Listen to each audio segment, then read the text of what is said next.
Hello everyone, welcome to Professor 3 Mac. Today I have received a model from a subscriber, and the subscriber has asked me if I can show how to plot the applied pressure as a function of the radius of a cylinder, which is shown on the screen right now after the analysis. So this is the model. It looks something like this. I'm not going to go into the details of why this is being modeled like this because I have received it as is. Property wise, if you look at the material properties, it's a HyperFoam material, so it's a hyperelastic material in a way.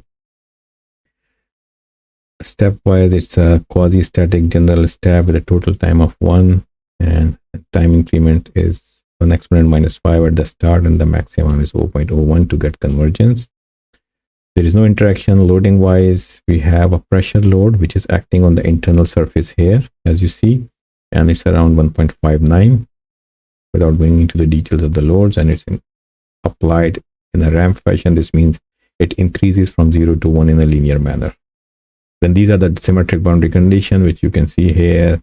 This is x-symmetric, most y-symmetric, and the other one should be the x-symmetric boundary condition. So it's kind of an axisymmetric model. Meshing wise, the mesh is used, element type used in the mesh is, I can show you that, most probably the plane stress or plane strain, but let's see. So it's an axisymmetric, sorry, it was an axisymmetric model, so they have used axisymmetric stress elements here. And then if I go to the job and run the simulation, then I just submit, and if I monitor, so you can see it goes without any problems, so no issues. And now I go to the real part where I want to plot the pressure as a function of this radius, which is here. So if I can go to this place here, I can query the nodal coordinates of this place in the undefined position.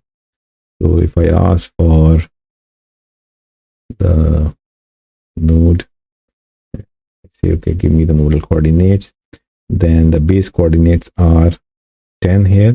So this means most probably the radius of this thing is 10. And once you reach to this point, and obviously radius has increased, so what I can do now, I can plot u1, and this u1 is higher in this case because it's going in this direction, while this boundary condition is fixed. So I can plot the u1 here, and then which is the displacement from the initial point to this point, and I will add the radius in this displacement, and that will give me the actual radius as the deformation goes on. So that's what I'm going to do now. I go to the XY data manager, I create from output field information about the displacement, and I will select the unique nodal here. So and also I need the information about the displacement in one direction.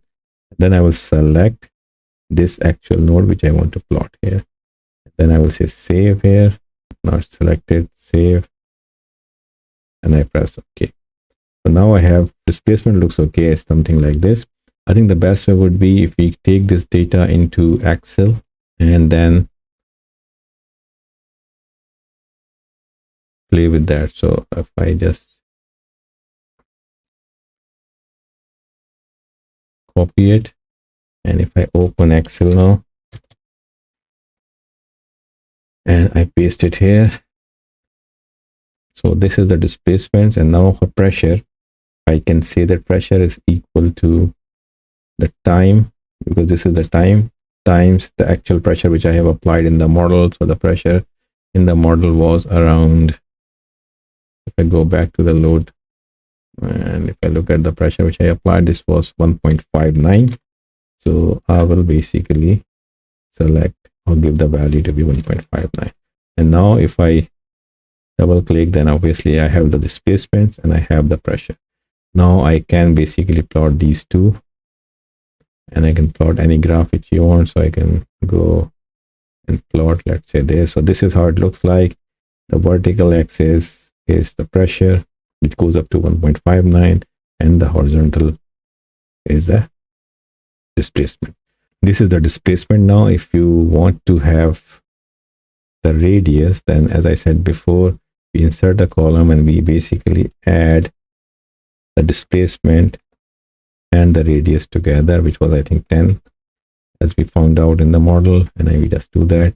And now if I want to plot radius as a function of displacement, then I just say select data, edit, and then X series should be changed to this, and Y series is fine, I think. So it should look something like this. So radius starts from 10 and it goes up to that.